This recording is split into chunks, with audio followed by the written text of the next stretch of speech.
Assalamualaikum warahmatullahi wabarakatuh. Waalaikumsalam warahmatullahi wabarakatuh. Yang saya hormati Ibu Kepala Sekolah atau yang mewakili, yang saya hormati Bapak Ibu Guru SMP Negeri 7 Bengkalis. Sebelumnya saya ucapkan terima kasih kepada kepala sekolah atau yang mewakili dan rekan-rekan yang sudah meluangkan waktu untuk mengikuti sosialisasi budaya positif yang saya laksanakan sebagai salah satu bentuk tugas dalam JGP Angkatan 9 saya. Untuk tidak memperpanjang, di sini hari ini saya sebagai CGP akan menyampaikan tentang budaya positif. Nah, sebelumnya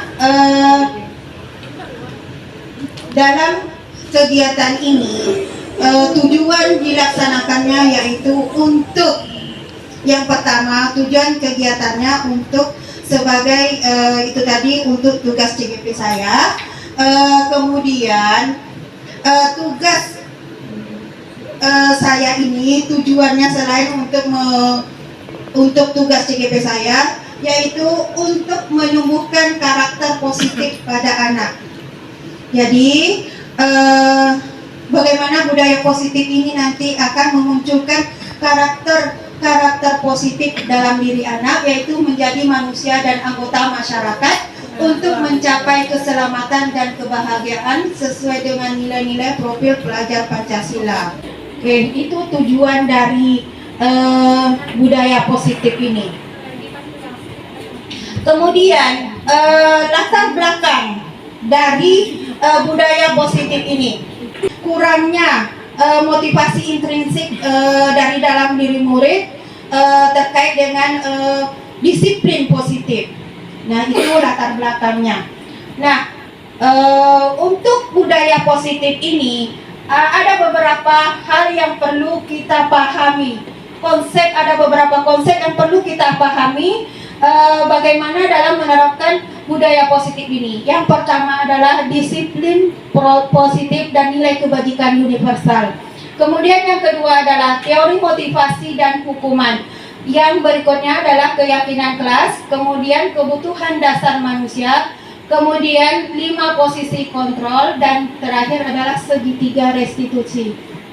Sebenarnya Bapak Ibu, terkait budaya positif ini mungkin Bapak Ibu sudah mendapatkan materinya di PMM, karena ada di dalam PMM. Mungkin Bapak Ibu sudah mendengarkan video-video di dalam PMM, tetapi di sini saya hanya menguatkan. Nah, yang pertama terkait dengan disiplin positif. Nah, disiplin di sini dimaknai menjadi sesuatu yang dilakukan seseorang pada orang lain untuk mendapatkan kepatuhan. Nah, bagaimana nanti kita di dalam budaya positif ini kepatuhan yang dilakukan oleh murid itu bukan karena motivasi ekstrinsik, tetapi motivasinya dari dalam diri mereka, motivasinya intrinsik. Oke.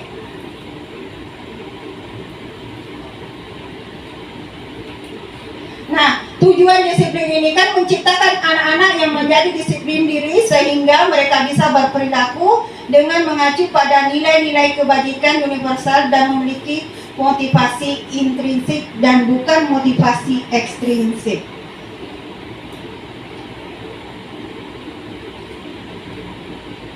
Nilai kebajikan ini, nilai kebajikan berarti nilai-nilai yang dipahami oleh seseorang dan nilai tersebut bersifat universal. Di sini universal berarti tanpa ada batasan, seperti untuk misalnya dalam agama, jadi bisa dipakai semua orang, tidak ada batasannya. Itu nilai-nilai universal, nilai kebajikan universal. Nah, nilai kebajikan universal ini ada dari beberapa organisasi seperti lembaga-lembaga itu yang mencetuskan nilai-nilai universal kebajikan itu. Tetapi di sini saya hanya menampilkan nilai kebajikan universal dari profil pelajar Pancasila.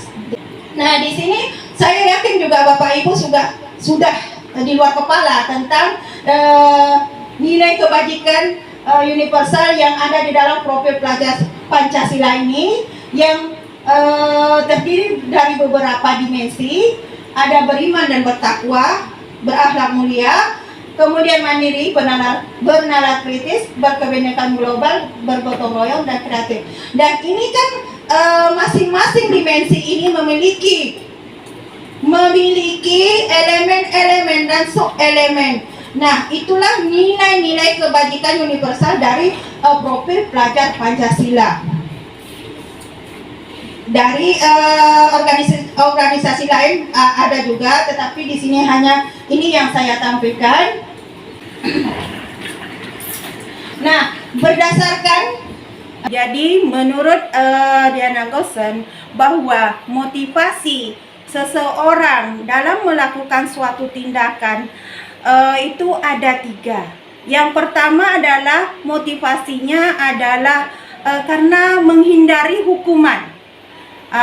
Jadi seperti itu Bapak Ibu, bahwa seseorang melakukan tindakan karena takut hukuman, mungkin takut ditegur, mungkin kalau kita sebagai guru atau tenaga kependidikan, kita datang tepat waktu karena motivasinya karena tidak ingin ditegur oleh atasan. Nah, seperti itu juga dengan murid kita. Mungkin melakukan sesuatu tindakan karena motivasinya takut dihukum oleh guru, takut ditegur oleh guru, seperti itu.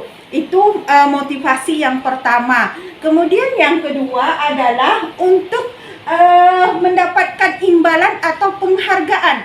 Jadi motivasi yang mendasari yang kedua dari tindakan seseorang itu adalah untuk mendapatkan imbalan atau penghargaan atas tindakannya tersebut.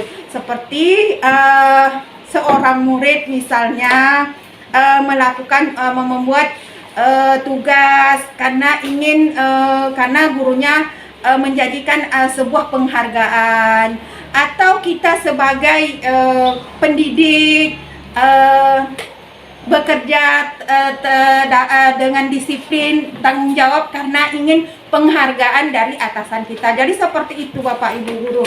Jadi seseorang melakukan suatu tindakan itu karena menginginkan imbalan, ada iming-imingnya.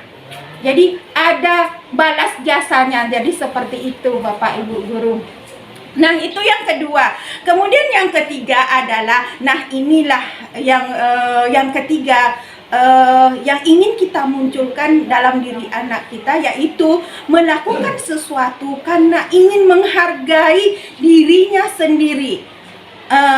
Jadi seorang anak melakukan sesuatu seperti misalnya mengerjakan tugas atau hal-hal lain, menjaga kebersihan lingkungan, itu karena ingin menghargai dirinya sendiri dan salah satu bentuk rasa tanggung jawabnya. Nah, motivasi yang ketiga inilah yang dikatakan dengan motivasi intrinsik.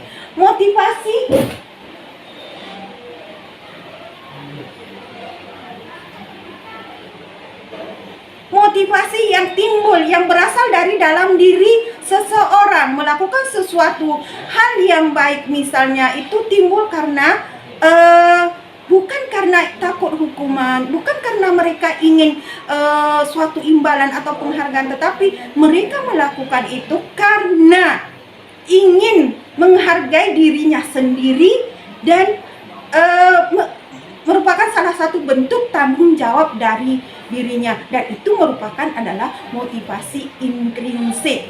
Dan sedangkan yang pertama dan yang kedua adalah merupakan motivasi ekstrinsik. Nah, itu Bapak Ibu. Kalau yang ketiga ini, dia seseorang murid melakukan sesuatu tindakan dalam pembelajaran atau dalam hal lain karena ingin menjadi apa yang kedepannya dia ingin menjadi seperti apa. Jadi itu dasar dia melakukan sebuah tindakan. Nah, itu dia Bapak Ibu tentang motivasi dari seseorang melakukan suatu tindakan menurut Diana Goosen. Hal berikutnya terkait dengan budaya positif ini adalah keyakinan kelas. Nah, keyakinan kelas ini adalah nilai-nilai kebajikan yang diyakini oleh murid sebagai motivasi intrinsik. Nah, itu tadi yang sebelumnya tentang motivasi seseorang dalam melakukan suatu tindakan atau perbuatan. Nah, nilai keyakinan kelas ini merupakan nilai-nilai kebajikan yang diyakini oleh murid sebagai motivasi intrinsik agar tercipta disiplin positif. Jadi, melalui keyakinan kelas ini, nah, keyakinan kelas ini pernyataan yang diyakini, yang dipercaya oleh murid bahwa hal-hal tersebut bisa membuatnya lebih baik, menjadi orang yang lebih baik, menjadi orang yang diinginkannya. Bayang ke depannya dia ingin menjadi orang seperti apa. Jadi seperti itu Bapak Ibu, keyakinan kelas ini. Nah, untuk keyakinan kelas ini semua anggota. Nah, nanti kita akan membuat keyakinan kelas ini di kelas kita, baik sebagai wali kelas maupun sebagai guru mata pelajaran. Nah, keyakinan kelas ini dalam pembuatannya seorang guru atau seorang wali kelas maupun atau seorang guru mata pelajaran nanti akan mengajak semua anggota kelasnya. Jadi semua murid yang ada di kelas tersebut harus terlibat dalam membuat keyakinan kelas ini. Kemudian selanjutnya adalah mengenai kebutuhan dasar manusia. Nah, kebutuhan dasar manusia. Mungkin Bapak Ibu guru bertanya dalam hati, kenapa? Apa hubungannya kebutuhan dasar manusia ini dengan kita sebagai pendidik? Kenapa kita harus memahami kebutuhan dasar ini? Kenapa tidak orang ekonomi saja yang memahami kebutuhan dasar ini? Nah, kebutuhan dasar di sini bukan ini kebutuhan dasar manusia. Menurut Dr. William Glasser itu ada 5. Yang pertama adalah bertahan hidup. Yang kedua adalah kebutuhan akan kasih sayang dan rasa diterima. Kemudian berikutnya adalah kebutuhan akan kebebasan.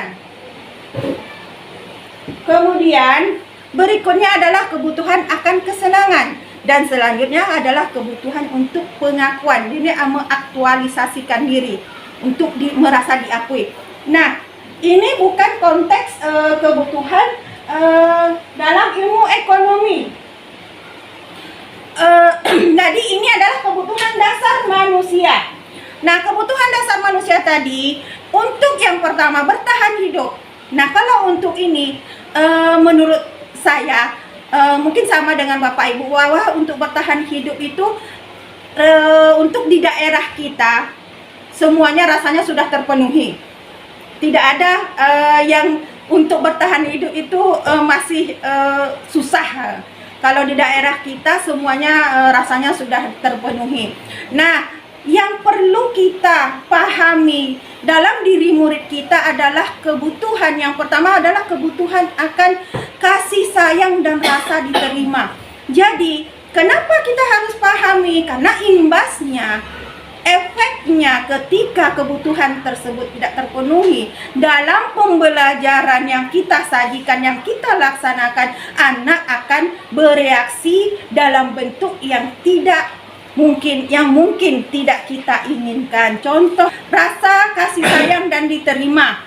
Nah, kebutuhan ini akan membawa dampak ketika kita dalam pelajaran, misal dalam kegiatan pembelajaran, ketika mengadakan pembelajaran dan seorang anak misal contoh menunjukkan perilaku acuh tak acuh, kemudian mencari perhatian guru, mungkin istilahnya MPO.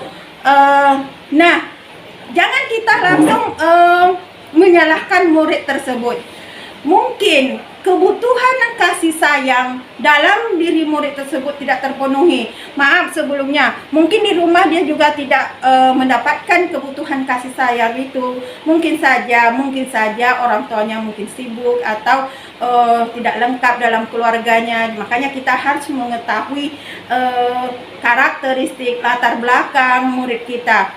Itu tadi karena supaya kita paham bagaimana sih kondisi dari murid kita itu. Nah, ketika seseorang murid melakukan hal-hal seperti itu, bisa saja dia melakukan itu karena kebutuhan kasih sayangnya tidak terpenuhi.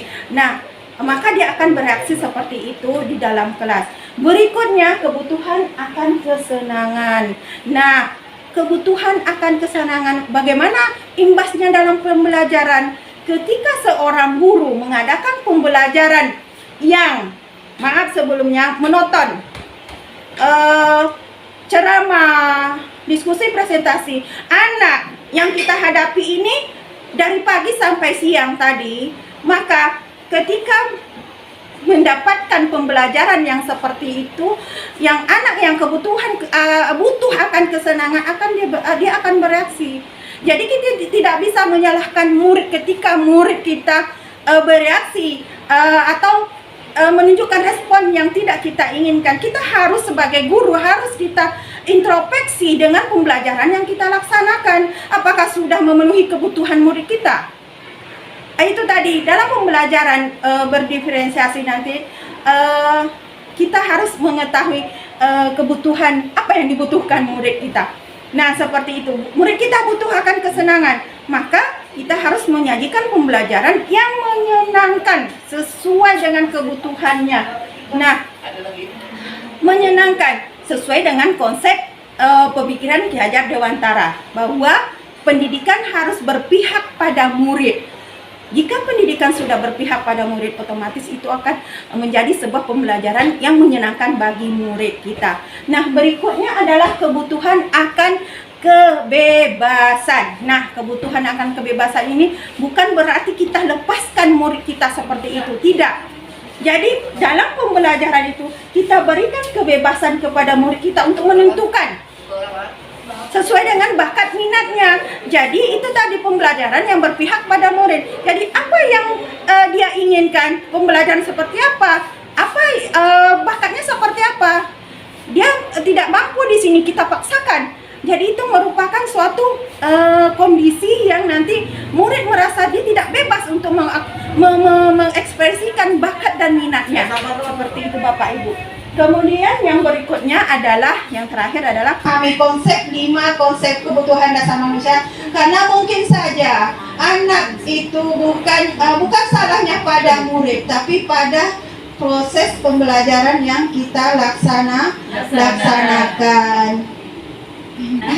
Iya, selepas ini memang sebenarnya kita guru itu memang dituntut ekstra sabar, ekstra iya, sesuai dengan konsep pendidikan Ki Hajar Dewantara. Kita menuntun. Dia tadi sebelum menuju ke keyakinan sekolah, yang harus kita buat dulu adalah keyakinan kelas. Jadi di setiap kelas sejatinya saya tidak meminta, tapi ini hanya saya menyampaikan bahwa sejatinya mulai sekarang, sebenarnya kan ini di PMM itu tadi, PMM sudah ada materi ini dan kemudian keyakinan kelas ini sejatinya kita sudah buat di setiap kelas. Boleh wali kelasnya, kemudian di guru mata pelajaran juga boleh. Nah, keyakinan kelas ini harus kita buat bersama dengan seluruh anggota kelas tersebut. Saya sudah membuat di 7C tapi belum rampung karena harus saya sesuaikan dengan nilai-nilai kebajikan universal. Kemudian untuk IPS di 8A, 8B itu sudah ada juga. Walaupun itu tadi karena ini hal baru mungkin bagi mereka, Tetapi itu tadi kita berbuat saja dulu. Soal hasilnya kita serahkan. Mungkin tidak sekarang, tetapi setahun, bisa aja setahun, bisa saja baru nampak hasilnya. That's okay. Yang penting kita sudah berbuat sesuai dengan proporsi kita. Nah, keyakinan kelas ini itu tadi harus kita buat. Nanti bentar. Nah, keyakinan kelas ini jadi seperti ini pembuatannya. Kita dengan seluruh anggota kelas. Seluruh anggota kelas itu harus mengutarakan apa yang mereka yakini. Jadi kita awali dulu. Nah, bagaimana supaya misalnya pembelajaran, misalnya contoh mungkin kalau pembelajaran guru mata pelajaran, bagaimana apa yang kalian percaya supaya pembelajaran kita ini berjalan aman, nyaman, menyenangkan, karena kita memang harus pembelajarannya yang menyenangkan, karena itu berpihak pada murid, jadi menyenangkan bagi mereka. Nah, bagaimana kalau saya di kelas itu seperti itu? Bagaimana caranya? Nah, apa yang rasa-rasanya kalian yakini supaya hal itu terjadi? Bu, mengerjakan tugas tepat waktu. Oke, nanti kita berikan dia kertas atau dia menuliskan sendiri, menuliskan di kertas. Semua anggota kelas itu wajib membuat apa yang mereka yakini. Itu tadi kita awali, apa yang kalian yakini supaya pembelajaran yang kita laksanakan di kelas ini aman, nyaman, menyenangkan. Oh Bu, mendengarkan perkataan guru. Oke, kita kumpulkan semuanya itu pendapat mereka. Nah, dari pendapat mereka nanti kita arahkan nanti menjadi ke kalimat-kalimat nilai kebajikan universal tadi. Jadi kita rangkum. Kenapa keyakinan kelas ini tidak perlu banyak-banyak? Karena itu tadi dengan nilai-nilai kebajikan tadi, nilai-nilai yang universal tadi kan merangkum misalnya menghormati guru, menjaga sopan santun. Nanti kita satukan dalam satu kalimat yang universal yang mudah mereka ingat, karena kayak keyakinan ini sebaiknya diingat oleh mereka, dihafal lah istilahnya seperti itu. Iya, karena dia yakin. Jadi kita setelah mereka mengeluarkan semua pendapatnya, apa yang mereka yakini supaya pembelajaran kita menyenangkan, aman dan nyaman. Oh, si ini di 7C itu ada sampai 10 lebih, satu orang yang. Jadi saya kalau di 7C itu pakai sticky note, di kelas sana juga gitu. Jadi mereka menuliskan. Nah, itu pendapat mereka kita rangkum semuanya dalam kalimat-kalimat universal tadi. Nilai-nilai kebajikan tadi. Nah, nanti setelah dalam pelaksanaan keyakinan kelas ini harus selalu dipantau, harus selalu dicek dan dicek. Nah, seperti itu. Jadi sebelum menuju ke keyakinan sekolah, keyakinan kelas itu yang harus kita bentuk dulu. Jadi nanti setelah seperti itu kita buat, mungkin itu tergantung, mungkin kalau wali kelas bisa dibuat mungkin di karton atau dicetak. Itu nanti semua anggota kelas itu wajib bertanda tangan di bawahnya. 7 kali 2. Iya, boleh 7 kali 2 atau 10 kali 2. It's okay. Jadi nanti seluruh anggota kelas itu wajib bertanda tangan di bawah keyakinan tersebut. Jadi seperti saya di kelas 7 saya itu memang itu tadi yang namanya karakter itu tidak semudah membalikkan telapak tangan, tapi perlahan-lahan yang penting kita berbuat saja dulu, hasilnya nanti. Saya mulai menerapkan di kelas 8 AB dan 7C itu keyakinan kelas ini. Apa yang kita yakininya seperti itu. Jadi memang harus ekstra. Menata hati. Iya.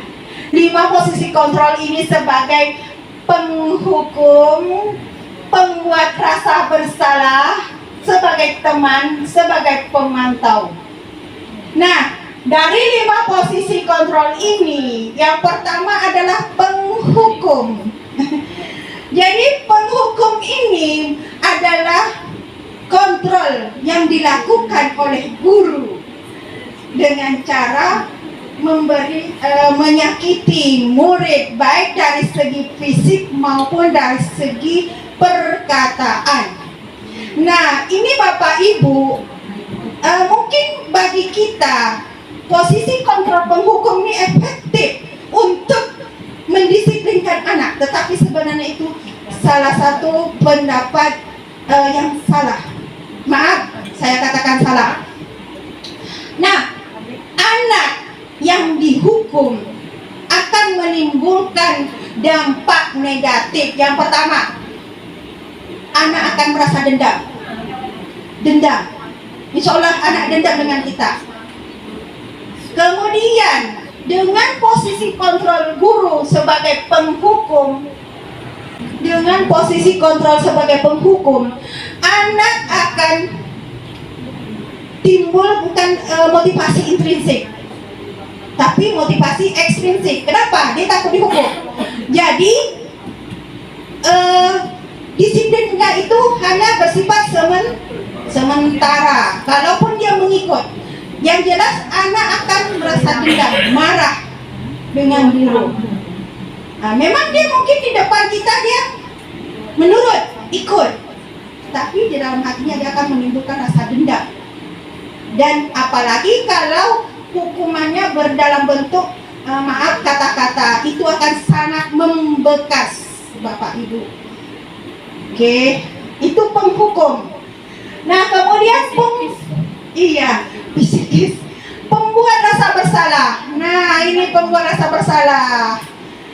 Pembuat rasa bersalah ini adalah guru yang memposisikan dirinya di mana dengan murid yang seperti ini menimbulkan rasa bersalah pada dalam diri murid seperti ini. Aduh nak, itulah kamu, gara-gara kamu saya dimarahi kepala sekolah. Nah, bisa enggak kamu diam? Nanti ibu dimarahi kepala sekolah. Jadi posisi pembuat rasa bersalah ini akan menimbulkan jejak yang tidak baik juga pada diri murid. Kenapa? Anak yang dibuat rasa bersalah, maka dalam dirinya dia merasa individu yang gagal. Pembuat salah, dia merasa gagal. Mungkin bagi kita mungkin selama ini tidak sampai terpikir ke situ. Rupa-rupanya ketika kita memposisikan diri guru sebagai pembuat rasa bersalah, maka anak akan timbul perasaan dalam dirinya bahwa dia adalah pribadi yang gagal, dan itu akan membekas.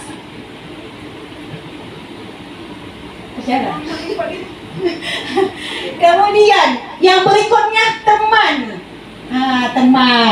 Nah, mungkin selama ini kita mau sebagai teman ini mungkin dia oke aja, mungkin menurut kita seperti itu. Oke lah, kan teman itu kan bagus, ya kan? Kan seperti itu. Nah, sebagai teman ini rupanya juga tidak baik pada anak. Kenapa? Ketika guru memposisikan diri sebagai teman, namanya teman. Nah, seperti ini misalnya, demi bapak ya, demi ibu ya, tolong ya buat ditindak ya, gitu-gitu kan. Sebagai teman, kita memposisikan diri dengan murid itu sebagai teman. Apa efek buruknya ketika kita tidak memposisikan diri sebagai teman dengan mereka, dan itu akan memberikan efek psikis kepada anak bahwa dia merasa tidak dianggap lagi. Itu efek buruknya. Dan anak yang kita perlakukan sebagai teman ini memiliki tingkat ketergantungan dengan guru yang sangat tinggi. Itu efek buruknya. Kemudian pemantau. Nah, ini pemantau ini mantau-mantau saja. Jadi gini, Posisi kontrol sebagai pemantau ini seperti ini. Dia hanya gini. Ketika seorang murid melakukan kesalahan, misalnya terlambat. Nana, kamu kan tahu konsekuensinya kalau terlambat. Kan ada aturannya sudah. Kan tahu apa yang harus kamu lakukan. Jadi dia hanya memantau sesuai dengan peraturan yang ada, yang berlaku. Itu pemantau, hanya memantau sesuai aturan-aturan yang berlaku seperti itu. Itu pemantau. Nah, posisi yang terakhir, posisi manajer. Nah, manajer ini adalah posisi kontrol guru yang paling ideal dan sebaiknya kita laksanakan. Bagaimana posisi kontrol manajer ini? Seorang guru mengajak anak untuk menyelesaikan, berkolaborasi dengan anak untuk menyelesaikan sebuah masalah. Jadi di sini membimbing anak supaya bertanggung jawab, kemudian menemukan solusi atas permasalahan yang dihadapi. Nah, di sini dengan nanti manajer, posisi kontrol manajer ini sesuai dengan konsep restitusi tadi nanti. Nah, ini dia Diana Goshen itu yang pencetus segitiga restitusi dan motivasi tadi. Ini dia orangnya. Yang tadi yang disampaikan intinya seperti ini. Yang disampaikan Diana Goshen itu tentang restitusi. Segitiga restitusi ini proses menciptakan kondisi bagi murid untuk memperbaiki kesalahan mereka, sehingga mereka bisa kembali pada kelompok mereka dengan karakter yang lebih kuat. Nah, restitusi ini merupakan proses kolaboratif untuk mengajarkan murid untuk mencari solusi atas masalahnya. Jadi di sini bukan guru, ya. Guru hanya mengarahkan. Jadi secara berkolaborasi dengan murid itu membantu murid berpikir tentang seperti apa yang mereka inginkan. Kemudian dan bagaimana mereka harus memperlakukan orang lain. Itu inti dari video tadi. Intinya seperti itu. Nah, ini dia Bapak Ibu, segitiga restitusi. Ini yang harus kita terapkan dalam budaya positif itu. Mungkin sekilas ini bisa mungkin sepertinya impossible ya. Tetapi itu tadi dengan perlahan kita mulai saja mungkin dengan hal yang sederhana dulu, perlahan-lahan kalau hasilnya itu tadi kita jangan kita pikirkan dulu, yang jelas kita berbuat aja dulu. Nah, segitiga restitusi ini ada 3 sisi dari namanya segitiga ya Bapak Ibu. Segitiga restitusi. Yang pertama itu menstabilkan identitas. Jadi ketika seorang murid melakukan kesalahan, melakukan sesuatu mungkin yang kurang tepat. Nah, yang pertama harus kita lakukan adalah menstabilkan identitas. Bagaimana menstabilkan identitas? Menstabilkan identitas ini, jadi kita menggeser posisi anak dari pribadi yang gagal menjadi pribadi yang sukses.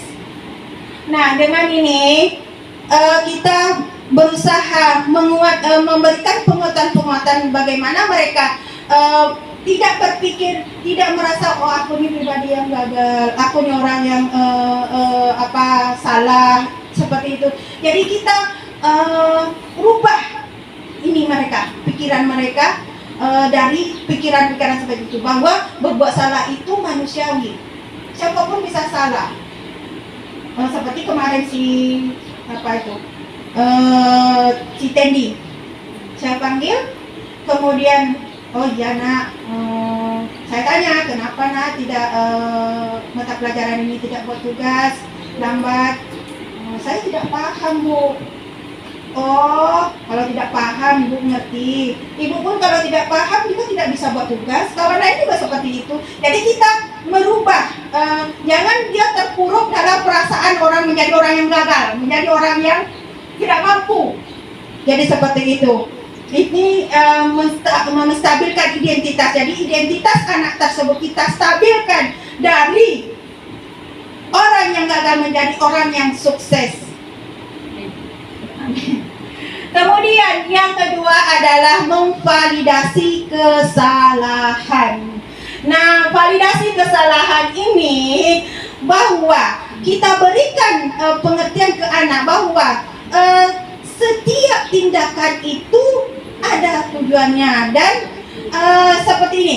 Ketika anak berbuat salah, oh ibu, untung kamu tidak melakukan, kan bisa saja kamu melakukan yang lebih dari yang kamu lakukan tadi, ya kan? Gitu kan? Itu memvalidasi tindakan mereka yang salah. Jadi anak dalam segitiga restitusi ini benar-benar kita ajak berkolaborasi. Jadi kolaborasi, bukan itu tadi budaya positif ini memang berpihak pada murid. Nah, jadi ketika anak seperti tadi di dalam kelas anak bereaksi, mungkin saat pembelajaran dia main-main, tidak memperhatikan, seperti Titeni tadi tidak buat tugasnya, kenapa? Tidak paham. Nah, jadi apa yang mereka lakukan? Setiap tindakan mereka kan hanya untuk memenuhi kebutuhan tadi. Itu makanya kita perlu pahami 5 kebutuhan dasar manusia. Oke, yang pertama itu semua terpenuhi, bertahan hidup. Tapi yang 4 itu harus benar-benar kita pahami dalam diri seorang murid. Ketika dia melakukan sesuatu di dalam kelas, jangan-jangan ada kebutuhan yang tidak terpenuhi. Jangan-jangan kita yang tidak mampu memenuhi kebutuhannya. Bukan dalam sini bukan kebutuhan dalam konteks ekonomi. Nah, seperti ini. Jadi memvalidasi. Jadi setiap tindakan anak itu kan hanya untuk memenuhi kebutuhan mereka. Termasuk tadi reaksi-reaksinya di dalam kelas ketika kita mengadakan pembelajaran. Nah, kita validasi bahwa tindakannya tersebut memang ada tujuannya. Nah, untung kamu seperti Tendi kemarin, ya ibu ngerti kamu tidak membuat tugas atau lama membuat tugas karena tidak paham. Oke, tetapi untung kamu mengatakan tugasnya walaupun lambat gitu kan. Tapi tetap kita validasi bahwa tindakannya itu salah. Bukan berarti kita membenarkan tindakan yang salah. Nah, tindakan yang terakhir, tahap terakhir dari segitiga restitusi ini adalah menanyakan keyakinan kelas. Kita membuat keyakinan kelas dalam segitiga restitusi ini. Tahap terakhirnya adalah menanyakan keyakinan kelas. Nah, setelah kita menstabilkan identitas seorang murid dari posisi, dari individu yang gagal menjadi individu yang sukses, kemudian kita validasi bahwa tindakannya itu salah. Kita validasi tindakan salah itu. Kemudian terakhir adalah menanyakan keyakinan. Nah, seperti itu. Jadi makanya keyakinan itu harus dibuat oleh seluruh anggota kelas. Baru nanti dari keyakinan kelas baru menuju ke keyakinan sekolah. Jadi tidak ada lagi yang posisi kontrol penghukum, tidak ada lagi posisi kontrol pemberi rasa bersalah, teman pemantau. Yang ada hanya manajer dan restitusi. Nah, di tahap ketiga ini kayak seperti setelah kita validasi, untung kamu hanya seperti itu, tidak melakukan yang lebih. Sebenarnya kan bisa saja kamu melakukan yang lebih kan seperti itu. Tapi nak, ingatkan keyakinan kelas yang kita buat kemarin.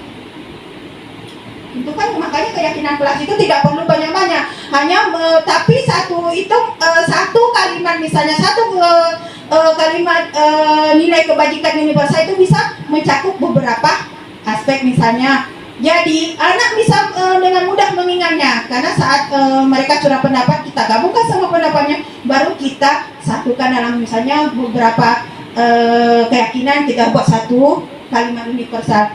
Nah, tentu kita tanyakan, nah ingat nggak keyakinan kelas kita? Ingat. Jadi kita di sini segi tidak restitusi ini kita tidak solusi dari masalah yang mereka hadapi itu bukan kita yang mencarikan. Jadi kita kolaborasi, kita tuntun anak bagaimana kita bimbing anak menjadi pribadi yang bertanggung jawab. Nah, setelah kita menanyakan keyakinan kelas, misalnya seperti sebuah kasus misalnya seperti kemarin yang saya buat itu teknik, jadi nak ingat kan kemarin keyakinan kelas yang kita buat? Ingat Bu, rasa-rasanya keyakinan kelas mana yang kamu langgar? Ini berpikir karena baru mungkin, apalagi teknik kan mungkin agak-agak istimewa. Jadi kita yang mana kemarin itu nak? Oh yang ini Bu, mengerjakan tugas tepat waktu. Iya, jadi rasa-rasanya kedepannya Tendi akan menjadi anak yang seperti apa? Bagaimana cara Tendi memperbaiki kesalahan ini? Dia bisa, dia berkata, saya akan belajar dengan sungguh-sungguh Bu. Oke. Terus saya akan mengerjakan tugas tepat waktu. Oke. Nah mungkin itu tadi macam itu duduk tendinya. Ini tadi kita berbuat saja dulu. Soal hasil mau cepat lambat, yang penting kita berbuat seperti itu. Yang jelas kita sudah menerapkan budaya positif, karena budaya positif ini budaya yang berpihak pada murid sesuai. Kenapa? Nampak kan Bapak Ibu, berpihak pada murid kan? Keyakinan itu dari sesuai dengan apa yang diyakini murid. Apa yang mereka yakini, itu yang kita tuangkan dalam keyakinan kelas nanti. Nah, dalam menyelesaikan sebuah kasus misalnya, kita tanyakan kembali apa yang mereka yakini. Kita bimbing dia menjadi seorang pribadi yang bertanggung jawab sesuai dengan keyakinan yang mereka percaya. Makanya sebelum membuat itu kita berikan dulu sebuah pengantar. Ini nak, bagaimana rasa apa yang kamu percayakan seperti itu. Nah, disinilah nanti gunanya keyakinan itu pada tahap restitusi pada tahap ketiga, yaitu menanyakan keyakinan kelas untuk menggiring anak bertanggung jawab atas apa yang mereka lakukan. Itu segitu dari itu. Jadi budaya positif itu disinilah jadi tidak ada lagi yang namanya posisi guru sebagai penghukum, posisi guru sebagai pemberi rasa bersalah, dan posisi guru sebagai teman pemantau. Yang ada hanya posisi guru sebagai manajer dengan restitusinya. Oke, terima kasih atas waktu dan kesempatannya. Lebih kurang saya mohon maaf. Assalamualaikum warahmatullahi wabarakatuh. Waalaikumsalam warahmatullahi wabarakatuh.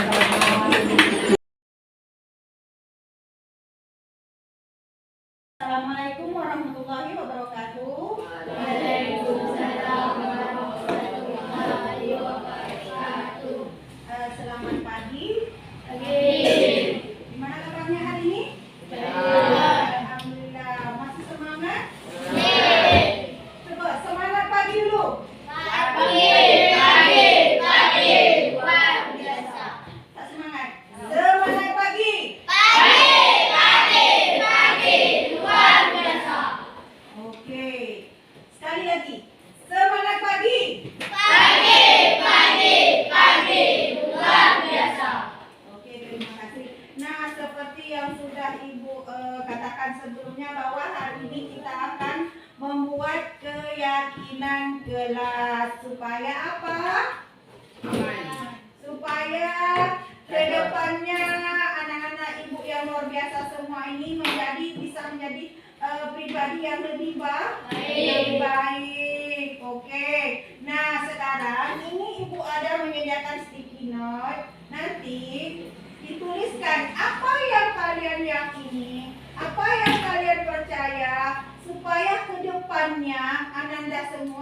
menjadi pribadi yang lebih baik semua dalam hal apapun, dalam pelajaran, dalam bersosialisasi, berhubungan dengan sesama kawan, dengan guru, dengan lingkungan sekitar. Jadi apa yang kalian yakini, apa yang kalian percaya, misalnya saling menghargai atau berbicara dengan sopan, seperti itu ya nak. Jadi apa yang kalian percaya, apa yang kalian yakini. Oke, ibu akan berikan sticky note-nya. Mau kuning?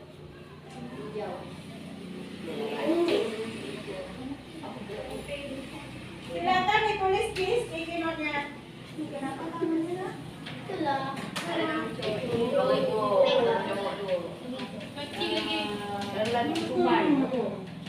Beresin dulu lagi musnya. Ya kan? Apa sih ini sedikit nak? Oke. Silakan ditulis di sticky note-nya apa yang kalian yakini, apa yang kalian percaya supaya ke depannya bisa menjadi lebih baik, anak yang hebat, anak yang luar biasa. Bukan berarti sekarang kamu tidak luar biasa semuanya. Itu ya. Iya. Aku udah.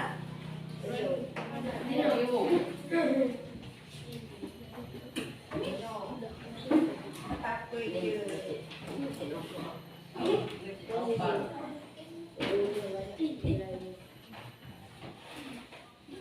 Silakan ditulis di sticky note-nya apa yang kalian percaya, apa yang kalian yakini. Oke. Nah, silakan ditulis. Yang sudah siap bisa langsung ditempelkan di depan di papan tulis ini sticky note-nya. Ya. Apa sayang? Ya. Atau mungkin ada yang tidak cukup karena banyak yang nilai-nilai yang kamu percaya, yang kamu yakini supaya kedepannya bisa lebih baik. Boleh? Mau ditambah? Boleh ikut tambah sticky note-nya. Silakan ditulis.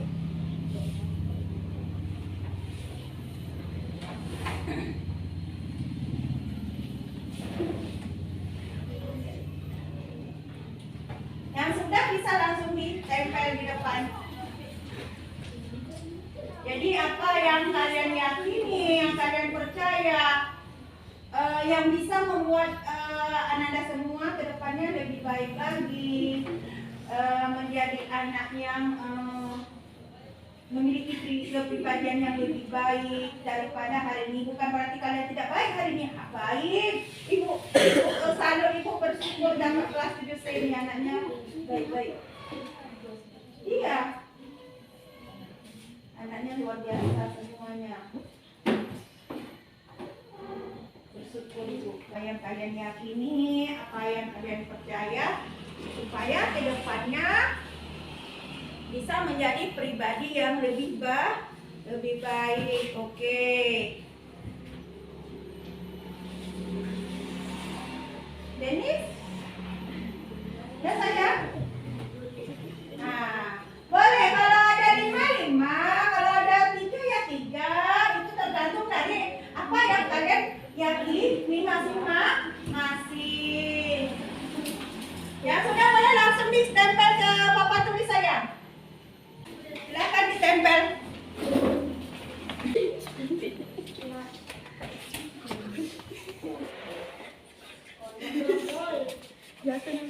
Itu nak campak apanya jatuh.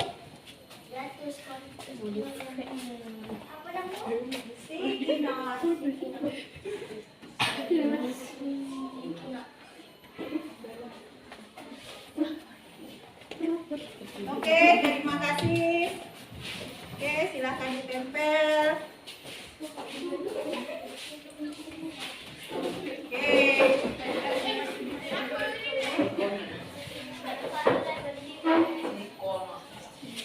Oke, next berikutnya siapa lagi? Langsung ditempel.